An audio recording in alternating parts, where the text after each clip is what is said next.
you're about to give will be the truth, the whole truth, and nothing but the truth, so help you God? I do. Lower your right hand, have a seat. State your first and last name with the spellings of both, of course. First name is Chad, last name is Harris. Spelling of my first name is C-H-A-D. Last name is H-A-R-R-I-S. Good afternoon, Mr. Harris. Good afternoon. Would you please tell the jurors where you work? I work for Saks Fifth Avenue. And what do you do for Saks? I am the asset protection manager. And what are your responsibilities as the asset protection manager? It's the overall safety of the store. We investigate shoplifting, fraud cases, and things of that nature. Just mainly shoplifting and fraudulent cases. And how long have you been working in Saks in that capacity? Be 17 years in a few days. Now, you work at Saks here in Atlanta in Phipps Plaza? Yes, sir, I do. All right, and that's where you've been for the past 17 years? Yes, sir. Now, does Saks have a surveillance system? Yes, sir. All right, and describe how it works. So it's recorded. It keeps information for 30 days.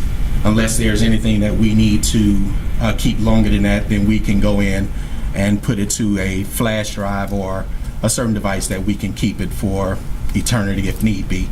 But for the regular recording, we keep all information and it stores it for a period of 30 days. Is it automated? Yes, it is. And does it record a date and timestamp? Yes, it does. Date and time, or is the timestamp, can it sometimes be off a little bit? Yes, yes. Now, I'd like to direct your attention to the matter at hand.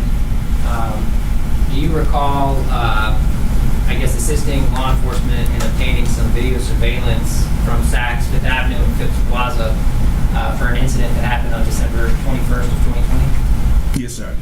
And how was it that you came to be involved in assisting to get the surveillance? I was actually called in reference to shooting that had taken place around the area, and then there was question about information that happened inside the store. But once it was determined or learned that a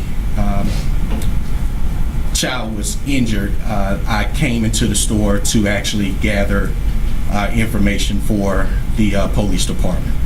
Now, were you actually present in the store on December 21st? No, sir, I wasn't. Right, so you came the day after?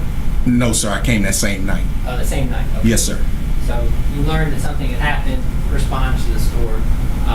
So were you able to locate footage pertinent to the investigation for law enforcement? Yes, sir, I was. Right. And did you get it from the surveillance system that you just told us about? Yes, sir.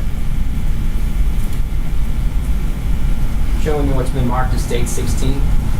Have you had a chance to see the surveillance footage before? Yes, sir. Okay.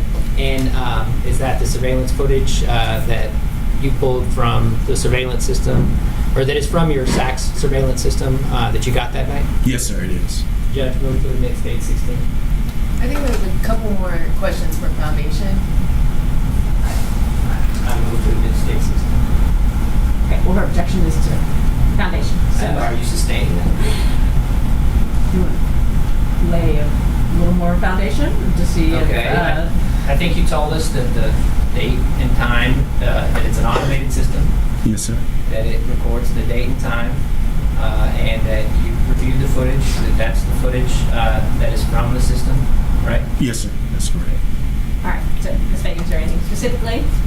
No, yeah. Okay. But maybe we want to not be leading the witnesses. Well, okay, I understand, I think you testified to all that. okay. All right, objections overruled, it's admitted. Go ahead. No further questions. A. Cross? You don't, good afternoon. Good afternoon. You don't see the shooting on that video, correct? No, ma'am, I don't. Thank you. A. Redirect? No. Thank you so much. Thank you. Appreciate it.